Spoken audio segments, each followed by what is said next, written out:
So I'll be reading from Acts chapter 42, from Acts 2, verse 42 to 47. And it reads, "All the believers devoted themselves to the apostles' teaching and to fellowship and to sharing in meals, including the Lord's Supper and to prayer. A deep sense of awe came over them all, and the many miraculous signs and wonders, and all the together in one place and shared everything they had. They sold their property and possessions and shared the money with those in need. They worshipped together at the temple each day, met in homes for the Lord's Supper, and shared their meals with great joy and generosity, all the while praising God and enjoying the goodwill of all the people. And each day the Lord added to their fellowship those who were being saved." Paul, so I love this passage of scripture, and I think you described how this is the blueprint for the church. So why don't you just tell us a bit more about that? I guess that's the question. For the modern day church, I don't think the early church was perfect. Yeah. I think they did some things really well. The whole New Testament, they didn't have online church, they didn't have YouTube. We live in a different world now, but I got some things right. So there is this model. It says themselves to these things. And I question, what would you say you guys are devoted to? So when I talk about devotion, it means to continue steadfastly in a thing, to give continuous care to it, to persevere, busily engaged in it. What would you say are 3 things that you are devoted to in your personal life? Sure. I think one, because we don't really have a choice, is work. I think in order to make it through to we have to be devoted to work. We've got to give our all, our focus, our attention to that, as it's part of our survival. I think you've got to still, know family life, and so I think that's another. We'll give Jess too. Yeah. Yeah, I think for me, I'd say like my school, my studies is something that I'm devoted to, and then community, friendship, that's something I'm devoted to in this season of my life. Yeah, so all good things. And the early believers, we're told that they were devoted to the apostles' teaching. So Pentecost falls, 3,000 get added. They go to the temple courts and the apostles would teach. I think they would teach them the teachings of Jesus. And it says that they met in the temple and then they met in homes. So there's this picture of the big meeting and the small meeting. And I think the danger is we get caught with just the big meeting and looking at the back of people's heads, and we out on the second thing that they were devoted to, which is fellowship, koinonia. And we often talk about koinonia, we talk about share, and there is a beauty about the ordinary of having meals together, doing shared life. But they were devoted in Joburg, and life is people to have meals, even to share, is focus on my family and my job. And how do we create more margin where we can live the koinonia, fellowship, community out? And I think that's where the Acts church got it right. They faced some tension, and I think there was a great need for them to meet and encourage each other. And it's not just chatting about the rugby, it's encouraging each other in our journey with Jesus. It's orientating our lives around the life. I think we do need to push in deeper when it comes to fellowship. Don't neglect the gathering, because many people have fallen away. And I gave the analogy of the coal. And I took one coal from the fire and I placed it by itself. And the danger is when we isolate ourselves. I don't think we were ever called to live this individualistic Christianity. They are dead rangers. It's like we are called to, we can encourage each other in our journey with Christ, we can hold each other accountable, and we can live out these one another. So they were devoted to the apostles' teaching, they were devoted to fellowship, to break. It was a meal, it wasn't just our little tot and our little wafer biscuit. So I want to encourage us to get people into our homes, to have a meal together, and then to remember what Jesus has done. And then lastly, to pray. And I think we're in an age where we're very quick to put a prayer emoji, and that's our... I'm concerned that not praying the same way that these early believers were devoted to prayer. So 4 things that I think we could learn from the early church. I don't know which one of those 4 you're challenged by. I think for me, the first one would also just be prayer. I think, yeah, it's easy to neglect prayer and just that time in the secret place and being with God. I think that shapes and changes everything. I think that's a personal revelation I'm coming to understand. And then I think the distinction in the way that they did community and fellowship. I think it's easy for us to get together and hang out and do things just for the sake of doing it. But with the early church, they were specific about around Jesus and putting Jesus at the center of everything that they do. I'm often around friends and around people, and we just get together and talk about random things in our lives, but really pulling Jesus into all of those moments and having him at the center of our community. Yeah, and surface level friendship.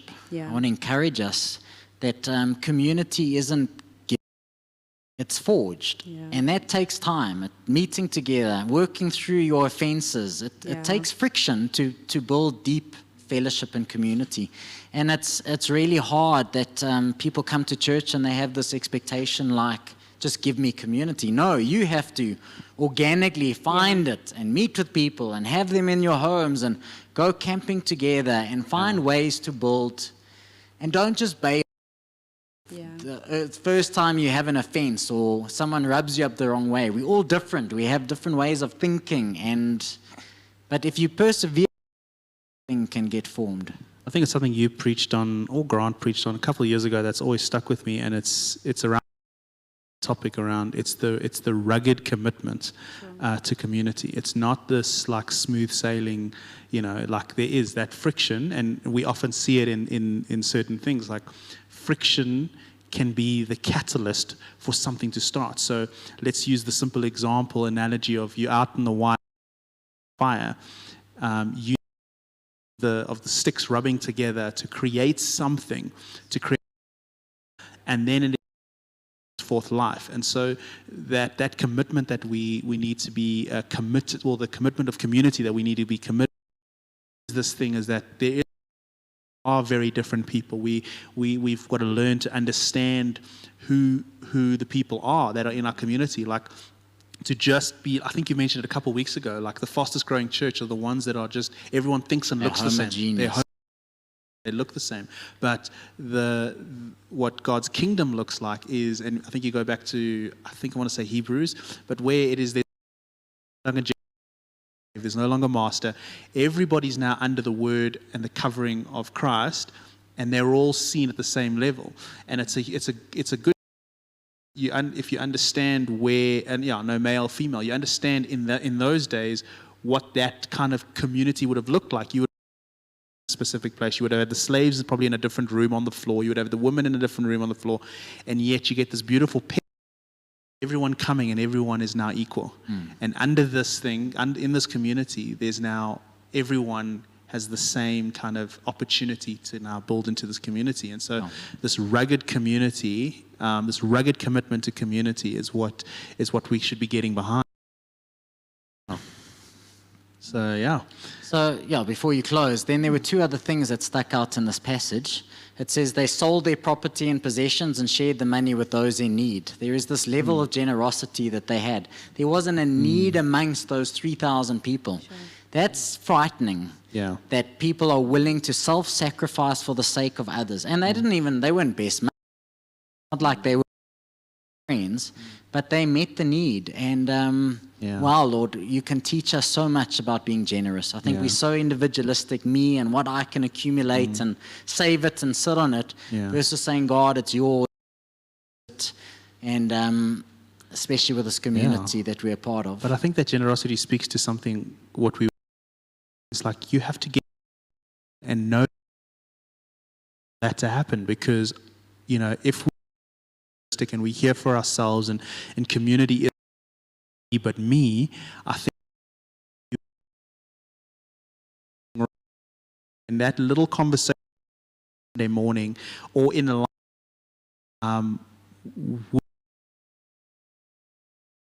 I think it does take that step of us having to be committed and in a real. I think it starts in our gatherings, but I think it extends to those smaller groups, because I think we can only go so far. And I think the Sunday is the catalyst for that. We've got the 167 hours in the week to really this community thing and to really make it happen and to really get people in our people's homes and finding the opportunity. There's no, and like you mentioned, the blue. Oh no, we have to. It's not. You can be coffee and you can be on your or whatever it is, and you can find opportunity to do it after it. Then I think we see the benefits of that community. But yeah. I think we need to be in community for us to have that opportunity at our fingertips, and then becomes this natural thing that we do. We need to be generous, and like we start to trust that the Holy Spirit would work in us and would soften our hearts towards our brothers and sisters, and going, oh wait a second, there's a need. Oh wait, I've got something. We can help, or finding someone in the community who can step in and assist in that regard. Yeah, they're hard things. And lastly, a deep sense of awe came upon those early believers, and they saw and miracles. And next week, praying for healing for someone, and wow, wouldn't you like a community, or like, can you God healed this person? Can you believe God set this person free? To see those signs and wonders following the preaching of the word. Yeah. So they devoted themselves to the apostles' teaching. They devoted themselves to fellowship, to sharing in meals or communion, and to prayer. They were generous and of what God was doing. Yeah.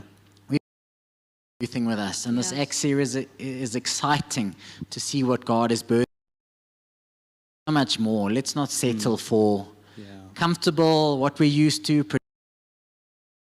for what the Spirit is doing. Yeah, so I think I'd say if you find yourself getting pulled into the busyness of Joburg life, I think we've all sort of settled into the year and the rhythms of the year, and we can sort of go back to our old habits. I'd encourage you to really, seek koinonia, seek that community, and maybe look at this list of values that the early church had and see what you need to pour into. Maybe you need to really invest in prayer, or maybe generosity has been something that's been difficult for you. Plug yourself into community, and let's grow together.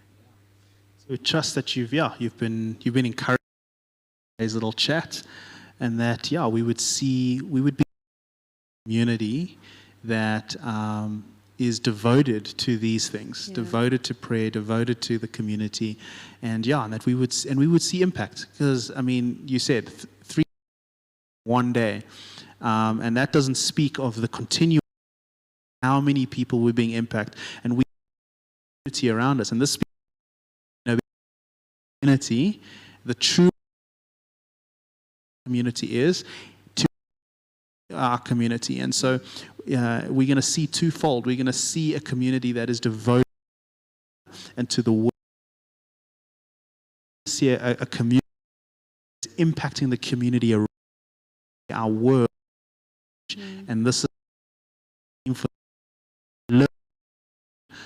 for the King. Yeah, empowered to live on mission, not just going at it by yourself, but the Spirit empowers us to do this. And this is all hard stuff. Yeah. And I think we could talk a long time about all these aspects. Yeah. They're all sermons. But that you have a fantastic, if we don't see you on Sunday,